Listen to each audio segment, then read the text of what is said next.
Hey, what's up, guys? This is Wences, aka MCOD, or however else you know me, and this is a random video based on the upcoming season of Survivor, aka Millennials versus Generation X.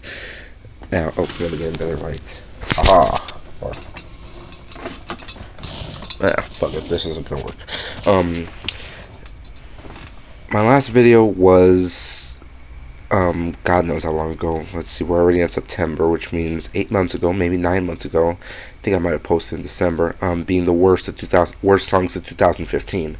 I will get to the best of 2015 this coming weekend, at latest Monday, which is my next day off of work. And you have nothing to worry about because of the fact that my list is still on one of my old phones, and you guys will basically know by my number one, I'm not influenced by anyone else's list. It's my own personal opinion. I love music with God knows how much passion. So putting the best together all those months ago, I'm willing to stick by that. With that said, let's talk a little Survivor. Now, with this being season 33, everyone's kind of shocked that we're still on the air. But at the same time, with me barely jumping in, personal story, me jumping in at 28, which was Cagayan, I could see why everyone loved this show. And I know those shows been on a good run since, I want to say, 25, 24-ish. Some people don't like Caramone, which was 26. Some people don't like One World, which was 24. But for the most part, they're popular, whether it be for the winners or the moments or such and such and such. From there, everything else has been gold. You ask a Survivor fan how they felt about Cagayan or Second Chance, and they will just go on glorious, like the best of the new Survivor. So with Millennials versus Gen X, it kind of raises the question here, because Kyle Wrong and Debatable Worlds Apart were well-fun seasons. At the same time, they really didn't feel like fun. It's like, I'll give an example. Worlds Apart was boggled down with basically nothing but bullies, as most people proclaim. Now, for me personally, I love that friggin' season. My hubby was rooting for Sharon most of the way, if not, of course, Mike, and I was personally rooting for Rodney. God damn. You know, sidebar, every one of my picks is always eliminated at the final four. It's weird. Cagayan, I was rooting for Spencer. Gone. Worlds Apart was rooting for Rodney. Gone. Second Chance, rooting for Wentworth. Gone. Kyle Wrong, rooting for Sydney. Gone. Which means I have a weird feeling that my number one will probably be like last out, a day 38 member. Who knows? Survivor's unpredictable. But it makes things kind of interesting because of the fact that this gimmick has been done before in a season that most people don't want to talk about, Nicaragua. The infamous quits, the medallion no one ever wants to talk about, God knows the purple edit. Purple is basically a curse word amongst everyone. But for the most part, hopefully, especially with this cast of characters, everyone will be okay. So what I'm going to do, reaching for my notebook, is I'm going to do the fantasy booking route. I'm going to walk you guys through what I think is going to happen. I will also be doing a Survivor 34 video, well, two of them. One being my own personal boot list. Minor spoilers, obviously, because of who's going to be on that tribe. And then one that's personally commentary on a simulation I did on Brand Steel. Go check it out if you haven't. With that said, I'll walk you through each episode, what I think is going to happen, and basically that's about it. So here we go. Now, first 3 days are always, okay, let's meet each other, let's get into alliances, let's build camps, who's the weakest, etc., etc. It's always introduction. First immunity challenge, I'm going to be honest, odds are it's going to be something strength-wise, so Gen X got this. So, Millennials are going to be looking at each other, they're going to be scheming, yada yada, whatever, Now, what I predict is going to happen is, even though alliances are going to probably take a play around this time, they're not exactly formed yet. If they are formed, they're not exactly that strong. Because a lot of times, if you make a day 1 to day 3 alliance, it's probably going to fall apart by the tribe swap. Um, so, what I see happening is them looking at each other and basically being like, who's the weakest person? My first boot is Hannah. Now, I love Hannah. Don't get me wrong, but let's be honest here, folks. She looks the weakest, practically admitted in her own way. She does not scream sociable, and her social way is basically making jokes and trying to make other people laugh. I mean, she's a comedian, which is fine, and that'll get you kind of places, but at most it'll get you early to mid merge. I mean, look at Siska from Micronesia. It's basically, it's not comparable. In other words, Siska could at least hold his own. Hannah, I don't see happening. Now, so with Hannah gone, Millennials are finding a new strength. This is within the next 2 to 3 days, with the next boot being day 5 or day 6.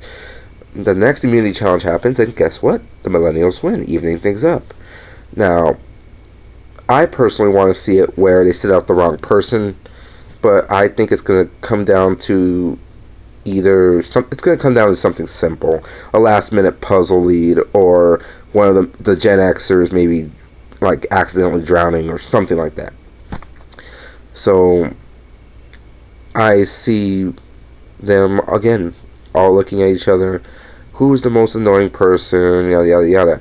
Now, there are rumors going around that Lucy's the most annoying person out of the whole Gen X tribe. Not boring, not interesting, just annoying. However, I have a weird feeling they're gonna keep Lucy around as a swing vote. And what I think it's gonna come down to is eliminating Rachel.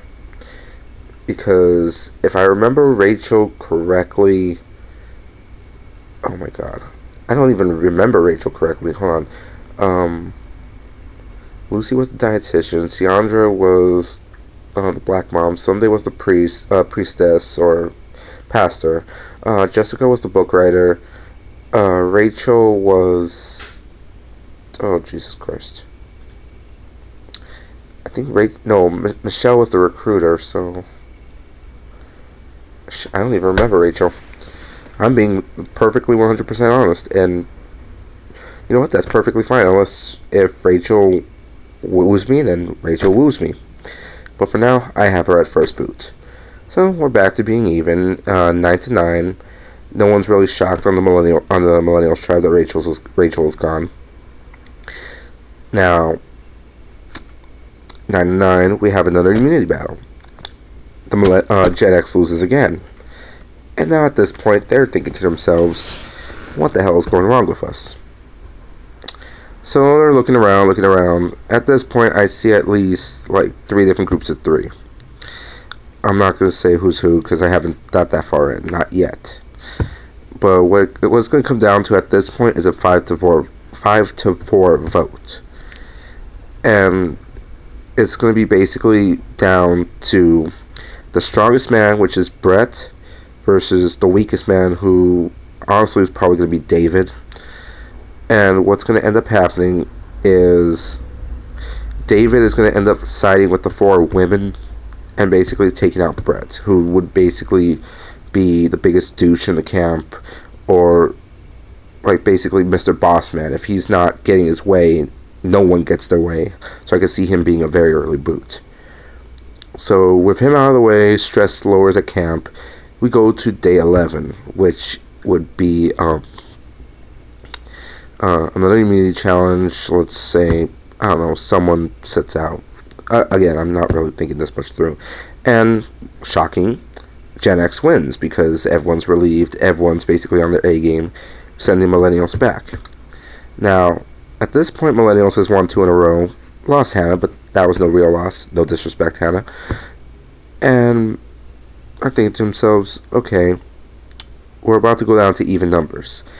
And knowing Adam or anyone else on this tribe, they're going to be basically expecting a tribe swap at 16, which is what happened in Micronesia. So they're thinking to themselves, who's going to be a threat? Who's going to be a liability? in the case of if they swapped over, who's more than likely able to relate to the old schoolers?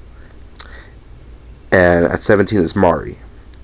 Because I can already tell you right now, a good portion of the millennials know who Mari is from Smosh. Plain and simple. And I honestly have a weird feeling that someone is going to get the idea in their head that if Mari went over to the old schoolers side, she would respect their game and she would join in an alliance with someone. Basically, with Mari being the most friendly and most accessible person, that you need to stop her at her tracks before she gets going with any sort of strategizing. So I have her at 17. Now, with that said, though, at 16, I have Adam. Now, we all want Adam to go through. He's a fan of Survivor. He's basically like he knows the game. He even admitted it in one of his bio vids that he ran Survivor games as a kid or as a teenager. But what I see happening is either some sort of as much as I hate to say it, some sort of medivac at this point, like with like in the case of Eric, where it was post tribal council, or, and God help me if I hate hearing this, but it's in my head, Adam quitting because it's one of those, like, Mari was my closest ally. I really thought it was, like, I don't see Adam adapting if something major happened. I see Adam as, no disrespect, I see Adam as that one kid who basically thought, okay, Survivor's fun. It's like, I'm actually doing the physical challenges, I'm actually strategizing, I'm actually living the camp life. First couple days, of course, it's going to be rocky as hell. But he's like, you know what? I'll man through because I have my friends. I see Adam as that one person who, the moment Mari is gone, who is probably going to be the closest person he relates to, he's just basically going to say deuces and just ask Jeff, out of respect to the game, to leave because his heart is not in it. Which leads us to what was already spoiled, but minor spoilers ahead. 3 tribes. Now, the 2 tribes already are Vavua and Takali, with the one new one being something Ikobula. Now, odds are they're going to keep the gimmick, so they're going to do a tribe swap at 15. This is where I've even have a, hold on one second. It's all scribbles and junk and stuff, but at certain points, I basically wrote down who I thought was going on one tribe. So, tribe 1, Favua, will be Zeke, who at this point would be Mr. Friendly. Like, he's going to be he's a strategist, but with the tribe swap, it probably brings Aaron to him so he can make more alliances. Figgy, who's basically along for the ride, she's basically a firecracker, but she's willing to work with anyone. Ken, who's basically Mr. Know-It-All on the Gen X tribe. Lucy, who's I'm just gonna say it, who's probably gonna be a controlling bitch. And Sunday, who is basically the mom of the group. Like, she's willing to talk about the Gen Xers, but she has no real hatred towards them, so she probably will want to work with the millennials. Sorry, slip up. On tribe 2, I want to say, if I said Favua first, Takali is next. It will be Will, the teenager, who's basically, yes, tribe swap. Taylor, who's, again, yes, tribe swap. Then there's going to be another 3 Gen Xers, which is Chris, who's the self-aware, basically big body dude, now that Brett's gone. As much as I want to say Paul's going to be the big body dude, he's probably going to be more Rupert meets Billy from Cook Islands, where he'll know what to do on the island, but at the same time, he's basically going to be too much of a liability. Like, he's more social than anything. He could do strength, but not much else. He's the Baywatch dude. So Will, Taylor, Chris. Then you're going to have Cece or Ciandre, and Jessica Lewis. Now the third tribe, Ikabula, which is obviously probably going to be the tribe that starts from scratch. You have Justin J, who's probably going to freak the fuck out, knowing that he has to start from scratch. Michelle, who at this point I haven't really made a conclusion about her yet, but she is more into faith. So odds are she's going to be one of the few that's going to be like, at least on this new tribe, that's like, you know what? God said, basically the Leslie of China.